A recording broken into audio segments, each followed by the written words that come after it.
Imagine there's a guy named Innocent Ivan, and he's about to be executed. And he is innocent, as he's named Innocent Ivan.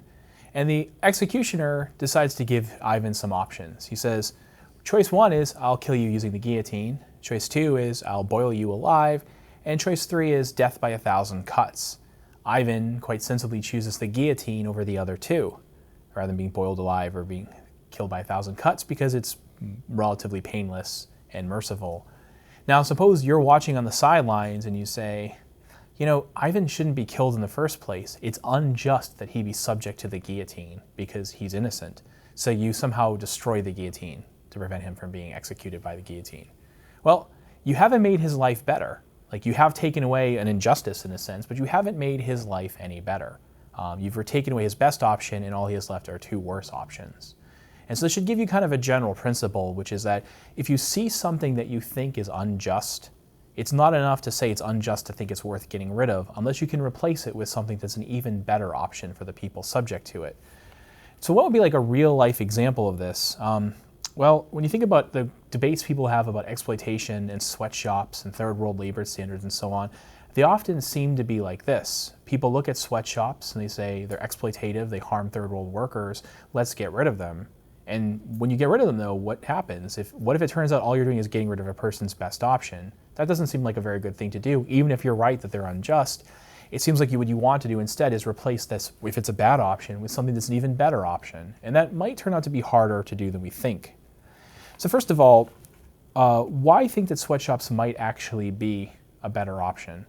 Well, think about what happened like in, say, the Industrial Revolution. You have a bunch of people who are living on farms and were peasants working in farms, and they start moving to cities and start working there, working in factories. Conditions are awful, like working hours are long, they're sweaty, they're not getting sufficient breaks and benefits, the pay is not very low. People start doing that, and by our current standards, we think these are awful working conditions, and they are awful working conditions. But why would people choose to go work there, even among the limited choices they have? It seems like that's pretty strong evidence that that's their best choice. I mean, maybe the first person shows up at the factory and realizes how awful it is and wishes he could go back to the farm, but you think some of them would send some letters back to the farm saying to their friends, stay on the farm, don't come to Manchester, England to come work in the factories, it's awful here. No, if people are choosing to do this en masse, it's evidence that it's their best option. Otherwise, you have to say workers are just dumb. A lot of people who are sympathetic to workers' plight are in effect saying that workers are dumb and they're choosing their worst option. So when we see in the third world now that people are working in sweatshops, just as in the first world people used to work in sweatshops but don't anymore, that's evidence that that's probably their best option. People are pretty rational overall. They're not perfectly informed, but they're pretty informed about their life options. If they're choosing that among all the lousy options they have, it's probably the best of the options. That's not to say they're fully autonomous. It's not to say that their choice to work there is fully consensual in the way that like my choice to work is fully consensual. Maybe they're bound, maybe they're not as free as they ought to be. But if one person picks that over all their other lousy options, it's reason to think it's their best option. In the same way that if Ivan picks the guillotine over the other 2 options, it's probably his best option. So we don't want to take that away unless we think we can offer something better. Now, a lot of people say, sweatshops are exploitative. And what do they mean by exploitation? So exploitation is supposed to be something like taking pernicious advantage of other people's misfortune. And the thought experiment that philosophers like to use to illustrate the idea of exploitation involves, as many philosophers' thought experiments do, someone drowning. So in this case, you're drowning in the middle of a lake, you don't know how to swim, and I show up with my rowboat and I say, hey, I'm willing to rescue you, provided you give me half of your future lifetime income. And most likely you would take that because I've made your life better. You're going to die of drowning, which is a horrible way of dying. If you get on the boat, you get half your future income, you're better off. We make a mutually beneficial trade. I've actually improved your situation. Nevertheless, almost everyone who hears that thinks in this thought experiment that I've done something wrong. I shouldn't make that trade with you. I should rescue you at maybe a lower cost or maybe at no cost to myself if I can. And it would be wrong for me to make this kind of transaction. So a lot of people think sweatshops are kind of like that as well. Perhaps a sweatshop owner is coming in and providing people with work, and maybe it's better than the alternatives, but it's not good enough.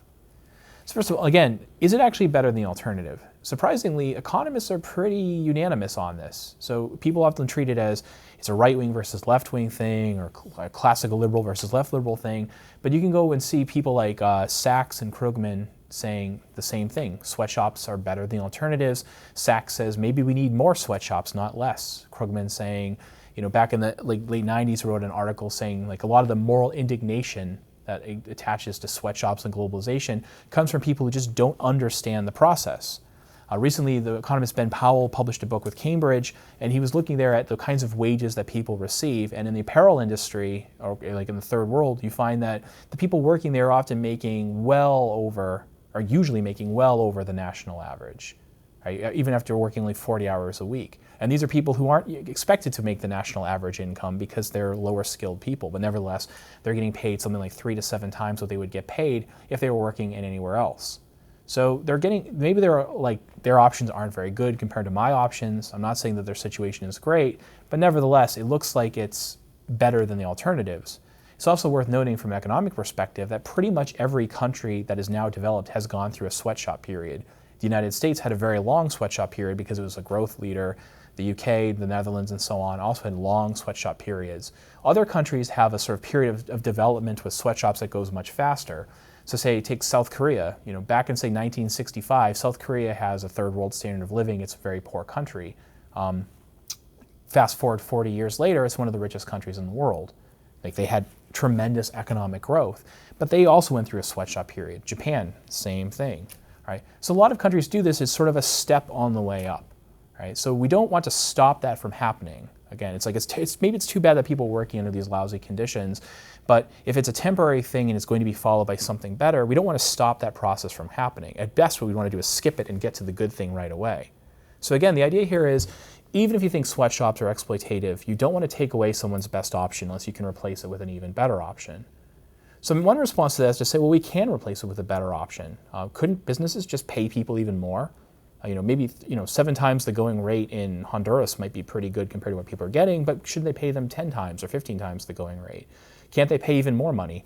Businesses are in a position where they could easily help others. They could pay more in wages. They should just do that. They should offer more benefits, lower working hours, and so on. They might be right, but here I like this topic because here's a question where notions of justice and morality kind of run out pretty quickly, because now to know whether that's true, you have to know a lot about the economic situation. You need to know a lot about economic trade-offs. You need to know a lot of social science. Because there's some worries about this. One is that if I push a company to have higher labor standards, one thing they might do in response is just move to another country where they're going to use a more capital-intensive method of production with more skilled workers and hire fewer of them. So if I hire, I've been talking about some guitar stuff. One of my guitars is made in St. Louis Obispo, California. And with people who are getting paid a lot of money who are in the global 1% using capital-intensive production methods. I also have an amplifier made in Vietnam. Which do you think helps the third world poor more? The one that I bought from Vietnam or the one that I bought from the United States? It's kind of obvious, right?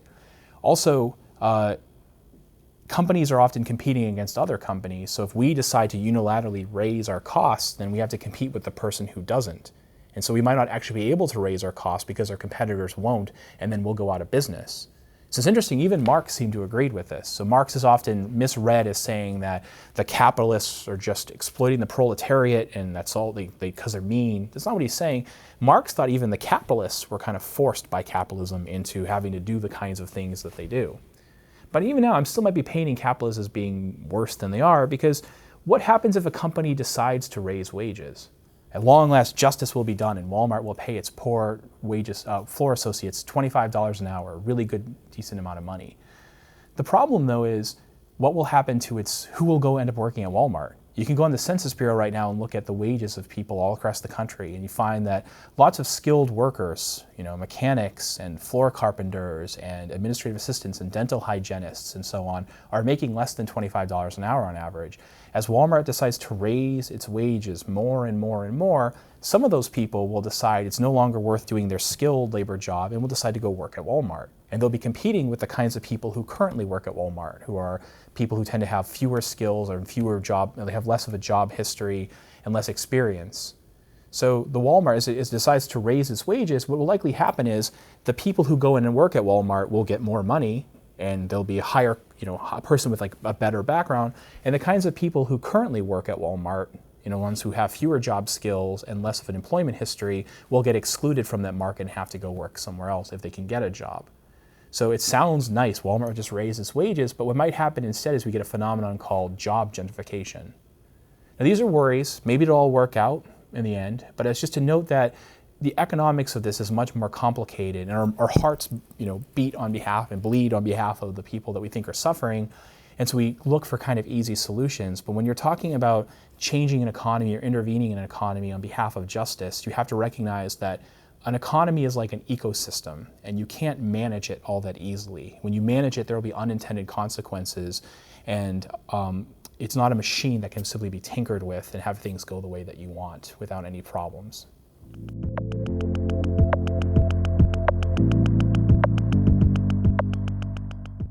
So is exploitation inherent to capitalism? Some people thought so. Marx thought it was impossible to make a profit without exploiting somebody. And part of his reasoning for that was his view about where profit came from. He thought it was just, you couldn't make a profit without underpaying workers. But without going through the technical parts of that, it was because he had a certain view about what the prices were and how they came from. He didn't really understand supply and demand the way that we now do. We do see that in capitalism, people do exploit each other. We also see in non-capitalist economies, people exploit each other. The thing is, some people aren't very nice and they will take advantage of other people's misfortune. They'll do that through politics, they'll do that through markets, they'll do that through things that are neither politics nor markets. We can ask whether it happens more in capitalism than other systems, and there have been attempts to try to measure that. So for example, Herbert Gintis and Joseph Henrich and a few others have done studies trying to look at the moral behavior of people in market societies versus non-market societies. And in general, they find, perhaps this is surprising, that people from market societies are actually more generous and kind and altruistic and trusting and trustworthy than others. Still, it's worth thinking that why do we see this sort of thing happen? Why do we see companies moving overseas to get cheap labor? Is this just a nasty thing that's going to happen with free market capitalism? And a lot of people say that, but we have to keep in mind what we're seeing in the global economy is not free market capitalism. We have a system that works like this. If you are rich and want to buy labor, you can go wherever you want to buy it.